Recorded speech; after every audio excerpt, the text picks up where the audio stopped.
কোরআন সবাই পড়ে, কিন্তু কোরআনের নূর সবার অন্তরে আসে না।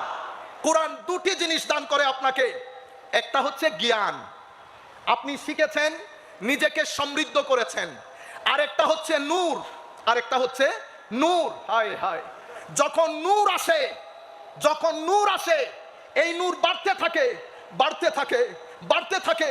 একটা অবস্থা এমন হয়, ফানি বান্দা, ফানি আগে ছিল ফানি, সিরাতুল মুস্তাকিমে চলতে চলতে আমার নবীকে এমন ভাবে আঁকড়িয়ে ধরে, নবী যেভাবে কথা বলেছেন, নবী যেভাবে চলেছেন, নবীর ইত্তেবা, নবীর পিছনে পিছনে চলা। হায় হায়, হযরতে আব্দুল্লাহ ইবনে ওমর জোহরের রক্তে খাওয়া দাওয়া করে একটা গাছের নিচে গিয়ে কিছুক্ষণ আরাম করতেন, অতঃপর চলে আসতেন। জিজ্ঞাসা করা হয়েছে, হুজুর এই গরমের মধ্যে আপনি যান, কিছুক্ষণ বসে আবার চলে আসেন, হুজুর এটা কেন করেন?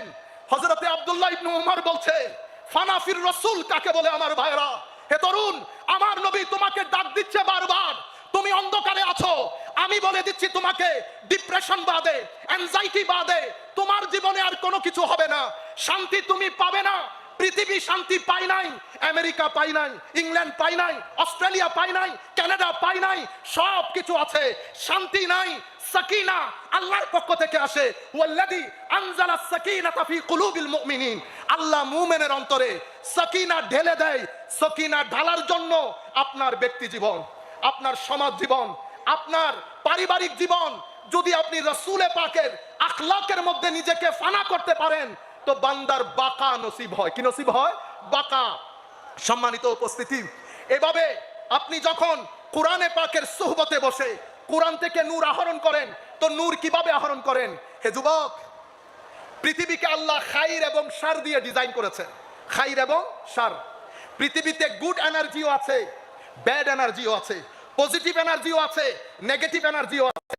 আপনাকে আল্লাহ পঞ্চ ইন্দ্রিয় দান করেছেন, আপনি যখন আপনার পঞ্চ ইন্দ্রিয় দিয়ে নেগেটিভ এনার্জি আর্ন করবেন, হে তরুণ, আমরা রাতে যখন শুতে যাই, স্ক্রিনের মধ্যে আমাদের সময় চলে যায়, সারা রাত আমরা কি করি? চোখ বন্ধ করে আমরা একবার চিন্তা করে দেখি, সারা রাত আমরা কি করি? আমরা ইয়াজিদিয়তের মধ্যে ডুবে থাকি। ইয়াজিদ অশ্লীলতার নাম, আপনি মুখে হুসাইন বললেন, কিরদারের মধ্যে ইয়াজিদি হলেন, তো ফানা হয়ে যাবেন, বাকা নসিব হবে না, কুরবত নসিব হবে না। যত বড় চেয়ারের মালিক হবেন, যতদিন এখানে থাকবেন, ততদিন এই দুনিয়া থেকে বের হয়ে যাওয়ার পরে পৃথিবীর মানুষ আর স্মরণে রাখবে না। হে মানুষ, সেই ব্যক্তিকে পৃথিবী স্মরণে রাখে যেই ব্যক্তি শানে মুহাম্মাদির মধ্যে ফানা হয়ে যায়। সম্মানিত উপস্থিতি, ব্যবসায়ী অনেক আছে, আজকে ঘোষণা করছি সুফি মিজানও ব্যবসায়ী, তিনিও পৃথিবী থেকে যাবেন, পৃথিবী দেখবেন বাকা কাকে বলে, জান্নাত কিভাবে উত্থিত হবে আপনারা তার মৃত্যুর পরে দেখবেন। যারাই আমার নবীর শানে, সাহাবার শানে, আলে রাসূলের শানে, ওলি বুজুর্গদের নিসবত নিয়ে পৃথিবী থেকে যান, তাদের কোনো মরণ নাই।